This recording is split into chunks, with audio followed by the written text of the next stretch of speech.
अक्सर सुनने में आता है ना कि चीन बहुत ज्यादा ताकतवर हो गया है या फिर अब भारत भी किसी से कम नहीं है। लेकिन इन सब हेडलाइंस के पीछे जमीनी हकीकत क्या है, क्या कभी सोचा है? तो चलिए आज भारत और चीन की सैन्य और आर्थिक ताकत की जरा गहराई से आंकड़ों के साथ तुलना करते हैं। तो मतलब असली सवाल तो यही उठता है कि इन दोनों में से वाकई ज्यादा शक्तिशाली कौन है? इन नंबर्स के पीछे की कहानी क्या है? कौन सा देश किस मामले में आगे है और वो कौन सी बातें हैं जो किसी भी जंग के मैदान में पूरा पासा पलट सकती हैं? आइए इन्हीं सवालों के जवाब ढूंढते हैं। देखिए, किसी देश की ताकत का अंदाजा सिर्फ उसके टैंक या मिसाइलें गिनकर नहीं लगाया जा सकता। ये तो बस सतह की बात है। असली ताकत तो एक पेड़ की तरह होती है जिसकी जड़ें बहुत गहरी होती हैं। और ये जड़ें क्या हैं? ये हैं भूगोल, अर्थव्यवस्था की मजबूती और सही रणनीति। यही वो चीजें हैं जो असल में किसी भी देश की ताकत को तय करती हैं। तो चलिए शुरुआत करते हैं। सबसे पहले उन बुनियादी पिलर्स को देखते हैं जिन पर किसी भी देश की सैन्य शक्ति टिकी होती है। अब जरा जमीन की बात करें तो चीन का एरिया भारत से करीब करीब 3 गुना ज्यादा है। लेकिन इतना बड़ा होना हमेशा फायदेमंद नहीं होता। चीन की सरहदें 14 अलग अलग देशों से लगती हैं। सोचिए, इसका मतलब है कि उसे अपनी सुरक्षा के लिए कितने ज्यादा मोर्चों पर हमेशा तैयार रहना पड़ता है। वहीं दूसरी तरफ भारत की सीमाएं 6 देशों से मिलती हैं। और अब बात करते हैं एक बहुत बड़े, एक ऐतिहासिक बदलाव की। भारत अब आबादी के मामले में चीन को पीछे छोड़कर दुनिया में नंबर 1 पर आ गया है। और इससे भी बड़ी बात पता है क्या है? भारत के पास दुनिया की सबसे बड़ी युवा आबादी है, मतलब सबसे ज्यादा नौजवान वर्कफोर्स। ये भविष्य के लिए एक जबरदस्त ताकत है। लेकिन जब बात आती है पैसे की तो यहाँ कहानी बिल्कुल अलग है। चीन की इकोनॉमी मतलब अर्थव्यवस्था 19.4 ट्रिलियन डॉलर की है और भारत की 4.19 ट्रिलियन डॉलर। यानी चीन की अर्थव्यवस्था भारत से 4 गुना से भी ज्यादा बड़ी है। ये एक बहुत बड़ा फासला है। और जाहिर है, जब इकोनॉमी इतनी बड़ी है तो उसका असर सीधे सीधे मिलिट्री के खर्च पर भी दिखता है। चीन का डिफेंस बजट करीब 330 बिलियन डॉलर है, जो भारत के बजट से लगभग 3 गुना ज्यादा है। और इसी वजह से उन्हें नए नए हथियार बनाने और खरीदने की दौड़ में एक बहुत बड़ी बढ़त मिल जाती है। तो चलिए अब आगे बढ़ते हैं और देखते हैं कि ये सब आंकड़े जमीनी लड़ाई के मैदान में मतलब थल सेना में कैसे दिखते हैं। अगर हम एक्टिव सैनिकों की बात करें, मतलब वो सैनिक जो हर वक्त ड्यूटी पर तैनात रहते हैं, तो चीन यहाँ दुनिया में नंबर 1 पर है, लगभग 20 लाख सैनिकों के साथ, जबकि भारत इस मामले में चौथे नंबर पर आता है। लेकिन रुकिए, सैनिकों की गिनती की ये कहानी यहीं खत्म नहीं होती, क्योंकि यहाँ भारत के पास एक ऐसा तुरुप का एक्का है जो चीन के पास नहीं है, और वो है भारत की पैरामिलिट्री फोर्स। यहाँ भारत बहुत आगे है।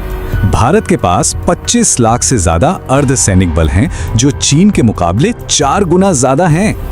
ये फोर्स देश की अंदरूनी सुरक्षा के लिए तो जरूरी है ही, साथ ही बॉर्डर पर सेना के लिए एक बहुत बड़ी बैकअप ताकत भी है।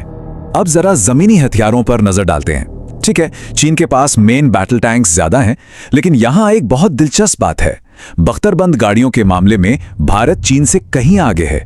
ये वो गाड़ियां हैं जो सैनिकों को सुरक्षित तरीके से युद्ध के मैदान तक पहुंचाती हैं।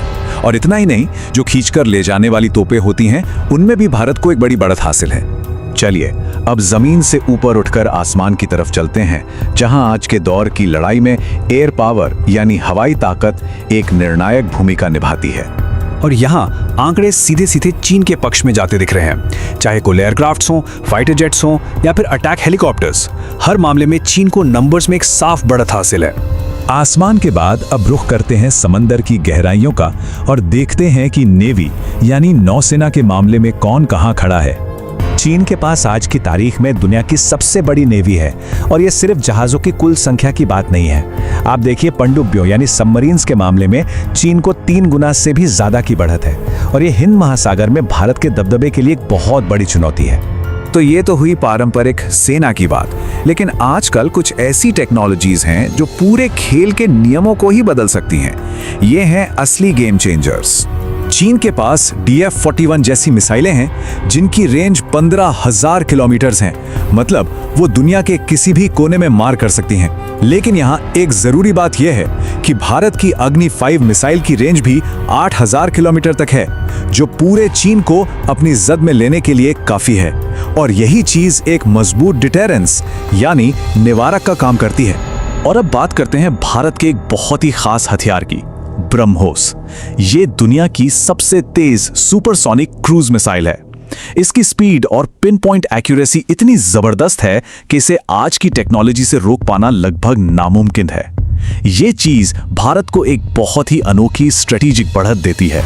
यहाँ एक ऐसा मैदान है जहां मुकाबला लगभग बराबरी का है, और वो है एयर डिफेंस। भारत और चीन दोनों के ही पास दुनिया का एक सबसे बेहतरीन एयर डिफेंस सिस्टम रूस का S-400 मौजूद है।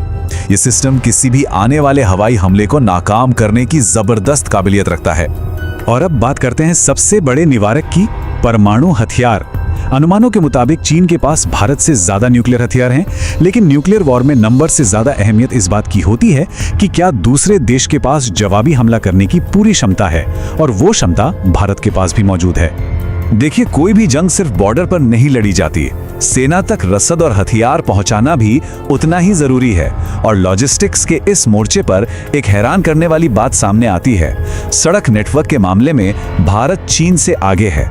ये जो 63 लाख किलोमीटर का विशाल रोड नेटवर्क है, ये सेना और जरूरी सामान को तेजी से सीमाओं तक पहुंचाने में बहुत बड़ी मदद कर सकता है। तो इन सब आंकड़ों को देखने के बाद आखिरी फैसला क्या है?